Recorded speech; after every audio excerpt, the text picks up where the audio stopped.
Hey guys, आप सभी का वेलकम है गुरुकुल हब यूट्यूब चैनल पर। आज की इस वीडियो में हम बात करने वाले हैं कि आरआरबी एनटीपीसी में जोन वाइज जो कैंडिडेट का सिलेक्शन होता है वो किस तरीके से होता है ना। कौन सा जोन आपके लिए आसान हो सकता है, कौन सा जोन में नौकरी पाना थोड़ा सा मुश्किल हो सकता है। इम्पॉसिबल कुछ नहीं है, टेंशन ना ले, लेकिन थोड़ा सा मुश्किल है क्योंकि कट ऑफ का थोड़ा सा सीन रहता है।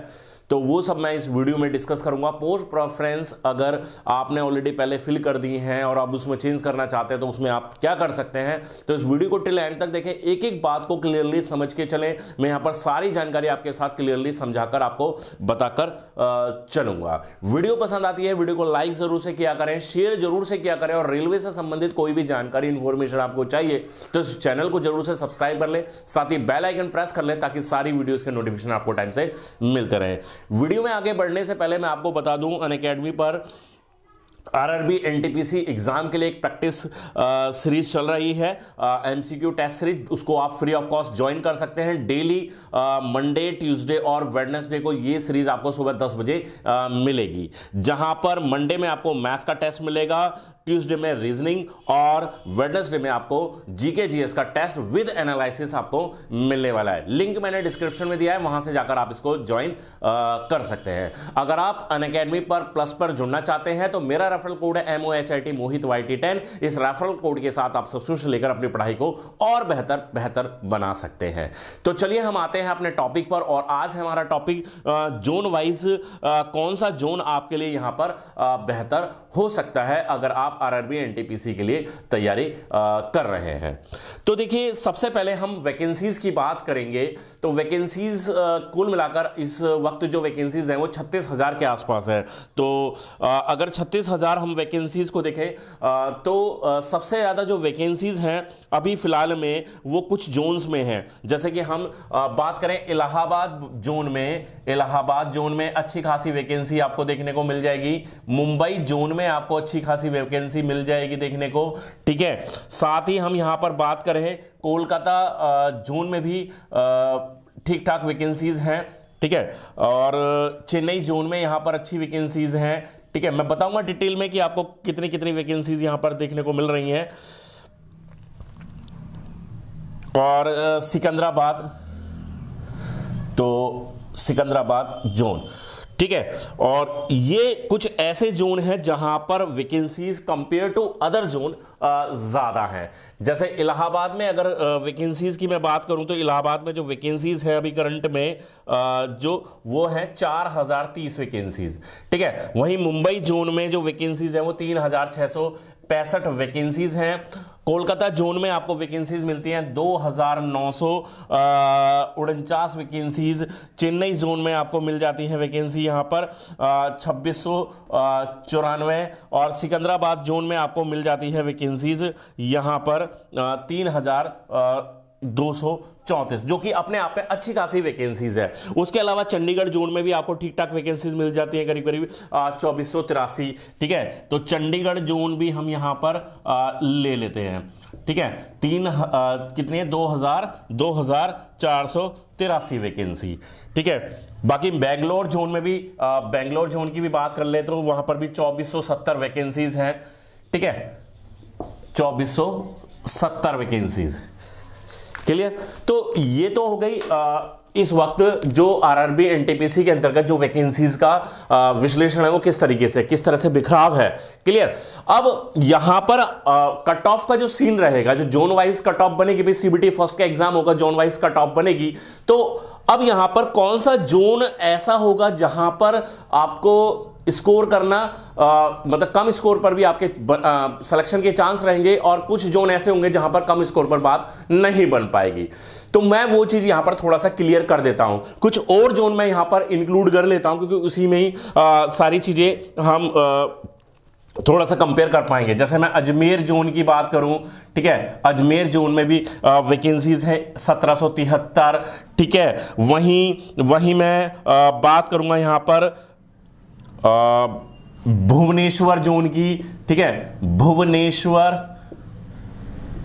भुवनेश्वर जोन की, जहां पर वैकेंसीज 498 मात्र वैकेंसीज हैं। ठीक है, गुवाहाटी जोन में वैकेंसीज कुछ ज़्यादा नहीं है, यहाँ पर 851 वैकेंसीज हैं। ठीक है, बाकी मैं बात करूँ यहाँ पर मुजफ्फरपुर, ठीक है, मुजफ्फरपुर,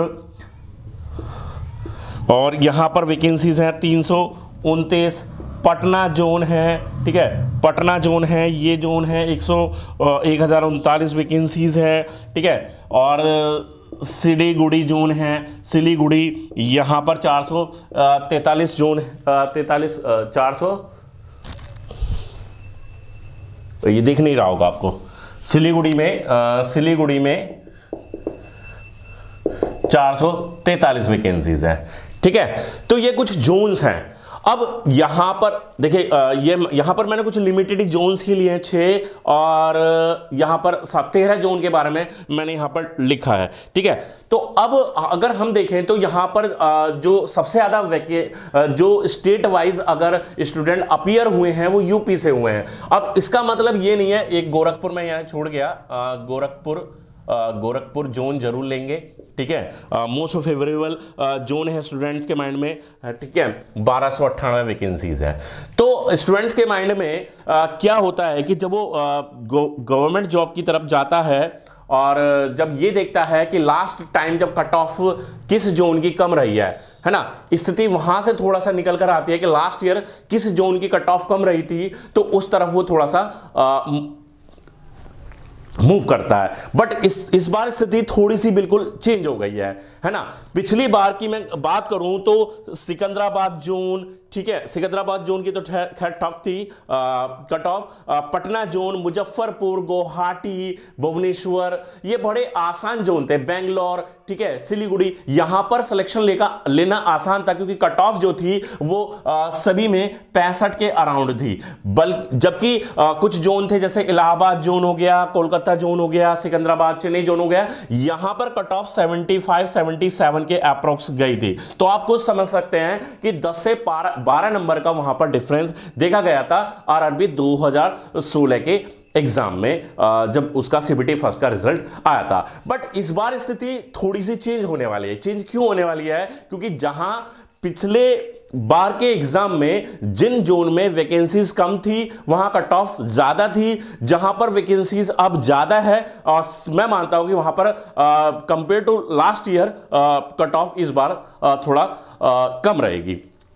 लेकिन वहां पर भी एक कंडीशन है। अब जैसे इलाहाबाद जोन है, इलाहाबाद जोन में वैकेंसीज का बहुत बड़ा फर्क नहीं पड़ता क्योंकि मोस्ट फेवरेबल जोन है। ठीक है, यूपी के स्टूडेंट्स, मैक्सिमम स्टूडेंट इसी इलाहाबाद जोन से अप्लाई करते हैं। साथ ही बिहार का काफी सारा स्टूडेंट इस तरफ मूव करता है। तो इलाहाबाद जोन को हम यहां पर नहीं ले सकते कि यहां पर इसकी कट ऑफ हाई ही रहने वाली है। ठीक है, तो ये तो एक हाई कट ऑफ जोन वाला ही रहने वाला है। आप मान सकते हैं कि सबसे ज्यादा अगर कट ऑफ जाएगी तो वो इसी जोन की इस बार भी रहने वाली है। हां, कट ऑफ में थोड़ा जो इस बार सहूलियत मिलेगी, जो आसान है और जो टफ है वो मैं बताता हूं। देखिए, ये थोड़ा सा इजी रहेगा। ठीक है, मुंबई जोन क्योंकि वैकेंसीज ज्यादा है, काफी सारी है, 3665, यहां पर सिलेक्शन लेना ज्यादा आसान रहेगा। वहीं Kolkata zone compare to last year ज्यादा इजी रहेगा। चेन्नई जोन भी बहुत ज्यादा इजी रहेगा। यह भी आप समझते हैं कि साउथ की तरफ जो है कॉम्पिटेटिव एग्जाम की तरफ इतना ज्यादा लोगों का रुझान नहीं होता। चेन्नई जोन से मैक्सिमम जो स्टूडेंट अप्लाई करते हैं वो आपके नॉर्थ से ही ज्यादा करते हैं। ठीक है, तो यहां पर भी कट ऑफ का जो है इजी ही रहने वाला है। सिकंदराबाद मोस्ट फेवरेबल रहेगा, मतलब कहने का मतलब है यहां पर भी थोड़ा सा आसान रहेगा। और चंडीगढ़ जो कि लास्ट ईयर एकदम टॉप पे रहा था, 80+ कट ऑफ गया था, तो इस बार मैं कहूंगा यहां पर भी थोड़ा सा सिलेक्शन लेना आसान रहेगा। तो ये हमारे 5 ऐसे जोन हैं जहां पर कंपेयर किया जाए अदर जोन के मुकाबले तो कट ऑफ थोड़ा सा यहां पर कम रह सकता है। ठीक है, ये चंडीगढ़ है। ठीक है, अब यहां पर अगर मैं बात करूं बेंगलोर की, तो बेंगलोर भी इजी रहने वाला है क्योंकि बेंगलोर में भी इतना ज्यादा कंपटीशन नहीं है और वैकेंसीज भी ठीक ठाक है। तो लास्ट ईयर के आसपास ही हम मान सकते हैं, 64-65 के आसपास या उससे कम पर भी यहां पर बात बन सकती है आपके बेंगलोर जोन में। अब यहां पर अगर हम देखें तो भुवनेश्वर काफी कम वैकेंसीज हैं। ठीक है, गुवाहाटी वैकेंसीज कम है, मुजफ्फरपुर में बहुत कम वैकेंसीज है, तो मुजफ्फरपुर जो रहेगा इस वक्त हाई कट ऑफ जोन रहेगा। पटना में भी अच्छा खासा स्टूडेंट का दबदबा है, तो हाई कट ऑफ जोन ये रहने वाले हैं। उसके अलावा हम देखें भुवनेश्वर, यहां पर भी कट ऑफ ठीक ठाक रहने वाला है। गुवाहाटी में भी ठीक ठाक आपको कट ऑफ देखने को मिलेगा।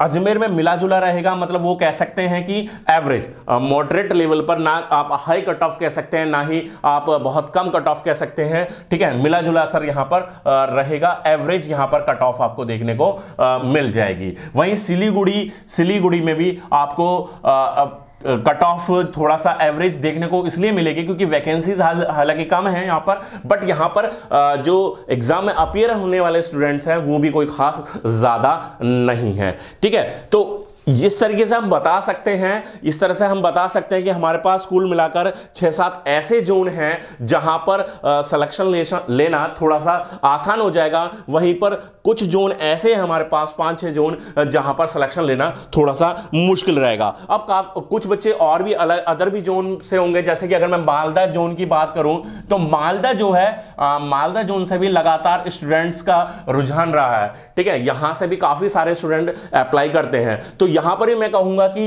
एवरेज आप स्कोर करेंगे तो आपका यहां पर काम बनने वाला है, क्योंकि यहां पर भी स्टूडेंट कुछ विशेष स्टूडेंट के माइंड में इस मालदा जोन के बारे में होता है, बाकी ज्यादातर स्टूडेंट इसको अवॉइड करके चलते हैं। और वैकेंसीज भी यहां पर करीब 1000 के आसपास है, 1043। तो मैं ये मानता हूं कि एवरेज स्कोर करने से यहां पर बात आपकी बन जाने वाली है, ठीक है। तो बाकी जम्मू जोन है, जम्मू जोन, ठीक है। जम्मू से वैकेंसीज तो हालांकि कम है, 898 वैकेंसीज है, बट मैं मानता हूं कि यहां पर भी आपका सिलेक्शन लेना कोई ज्यादा मुश्किल नहीं रहेगा, क्योंकि यहां से भी अप्लाई करने वाले स्टूडेंट्स की संख्या कंपेयर की जाए अदर जोन से तो वो भी कम होती है। तो जम्मू में भी आपका सिलेक्शन लेना थोड़ा सा ईजी रहेगा। यहां पर मैं एक चीज भूल गया, और वो था बिलासपुर में भी ठीक ठाक वैकेंसीज हैं, करीब 1200 हैं, ठीक है। 1207 वैकेंसीज हैं, तो यहां पर भी आप सोच सकते हैं, अगर आपने 60 या 65 तक का स्कोर कर दिया तो आप ये सोच सकते हैं कि यहां पर आप इजीली सिलेक्शन ले पाएंगे। तो अगर मैं यहां पर फाइनल कट ऑफ की बात करूं, देखिए जो सिलेक्शन होना है वो तो होगा हालांकि जोन वाइज कट ऑफ पर ही, लेकिन यहां पर एक सबसे अच्छी चीज हमारे साथ क्या है 2016 के मुकाबले, कि 2016 में जो वैकेंसीज थी वो 18,000 समथिंग थी, ठीक है। इस बार वैकेंसीज है 36,000, 36,000। तो सीधी सी बात कहूं तो डबल वैकेंसीज है, बट आप यहां पर यह भी देखें कि कंपटीशन भी काफी ज्यादा बढ़ गया है। इस वक्त 1.25 करोड़ स्टूडेंट सीधे एनटीपीसी एग्जाम में अपीयर होने वाला है। तो हम ये तो नहीं कहेंगे कि कट ऑफ पहले से कम रहेगी, लेकिन हां हम ये कह सकते हैं कि उसी के इर्द गिर्द ही रहने वाले। जैसे कि हमेशा होता क्या है कि जब 3-4 साल बाद एग्जाम होता है, ठीक है, और वैसे भी एक एग्जाम 1.5 साल वैसे डिले हो गया तो बच्चों ने अच्छी खासी तैयारी कर रखी है, तो कट ऑफ ऊपर बढ़ने के चांसेस हो सकते थे। लेकिन वैकेंसीज ज्यादा हैं तो हम ये नहीं कह सकते कि आपकी कट ऑफ बढ़ेगी, ठीक है। तो अगर मैं क्लियरली बोलूं, अगर आप 50-55 तक का भी एक मॉडरेट लेवल के पेपर में, है ना, एक मॉडरेट लेवल के पेपर में 50-55 तक का भी स्कोर कर ले रहे हैं, तो आप उम्मीद कर सकते हैं नॉर्मलाइजेशन के बाद आपको CBT 2 का कॉल डेफिनेटली हो जाएगा। क्लियर। बस नॉर्मलाइजेशन का यही है कि थोड़ा सा पेपर आपका मॉडरेट लेवल का कम से कम होना चाहिए। ज्यादा इजी अगर पेपर है तो आपको फिर वहां पर 65 तक का या 70 तक का भी स्कोर करना पड़ जाएगा। हार्ड पेपर है, अगर हार्ड पेपर है तो उसका भी असर रहेगा। भाई हार्ड पेपर है तो अगर 50 से कम भी आपका बन गया है तो भी मैं मानता हूं कि डेफिनेटली आपको CBT 2 का कॉल हो जाएगा। क्लियर। तो आपको समझ में आ गया होगा कि कौन से मोस्ट फेवरेबल यहां पर इस बार जोन होने वाले हैं, कहां पर सिलेक्शन लेना ज्यादा इजी रहेगा और कहां पर थोड़ा सा मुश्किल रहेगा। देखिए इंपॉसिबल, मैंने स्टार्टिंग में बोल दिया, इंपॉसिबल कुछ नहीं है। पढ़ने वाला स्टूडेंट है वो हर पॉसिबल कंडीशन में अपनी एक सीट बिल्कुल सेफ यहां पर कर लेगा। बट थोड़ा सा आसान और मुश्किल वाली बात थी, इसीलिए ये वीडियो बनाने के पीछे मेरा मेन मोटिव है ना। थोड़ा सा क्योंकि बच्चे पूछते हैं कि सर मैंने इस जोन से अप्लाई किया है तो क्या मेरे लिए कितना स्कोर करना ठीक रहेगा, तो वही मैंने थोड़ा सा आपको एक रफली आइडिया दे दिया है इस वीडियो के जरिए। हाँ, कुछ बच्चों का एक सवाल ये भी था कि पोस्ट प्रेफरेंस जो उन्होंने फिल किया क्या उसको चेंज कर सकते हैं। अब आपको पोस्ट प्रेफरेंस का कोई मौका नहीं मिलता, क्योंकि स्टार्टिंग में ही रेलवे आपसे पोस्ट प्रेफरेंस फिल करने का ऑप्शन ले लेता है। और अब जो आपका एग्जाम होगा सीबीटी फर्स्ट होगा, सीबीटी 2 का जो एग्जाम होगा, उसके बाद जब आपकी फाइनल जो लिस्ट आती है वो इसी हिसाब से आती है, ठीक है। जो गुड्स गार्ड सीए टीए के लिए अपीयर हुए होते हैं उनको कॉल नहीं किया जाता, उनको रोक दिया जाता है। और बाकी एएसएम या फिर जो भी टेक्निकल जिसमें आपका थर्ड एग्जाम होना है, जैसे टाइपिंग वगैरह होना है, उनको कॉल कर दिया जाता है। तो वो पोस्ट प्रेफरेंस जो पहले फिल की हुई है वो ही यहां पर मान्य होगी। तो स्टूडेंट, आई होप कि आपके सारे सवालों के जवाब इस वीडियो के जरिए मिल गए होंगे। अगर आपके माइंड में अभी भी कोई छोटा मोटा सवाल रह जाता है तो बिल्कुल आप मुझे कमेंट कीजिए, मैं आपको डेफिनेटली उसका आंसर दूंगा। वीडियो पसंद आ गई, वीडियो को लाइक कर दीजिए, शेयर कर दीजिए दोस्तों के साथ, और चैनल सब्सक्राइब नहीं किया है तो चैनल को सब्सक्राइब कर दीजिए। मिलते हैं नेक्स्ट वीडियो में, तब तक के लिए गुड बाय, थैंक यू।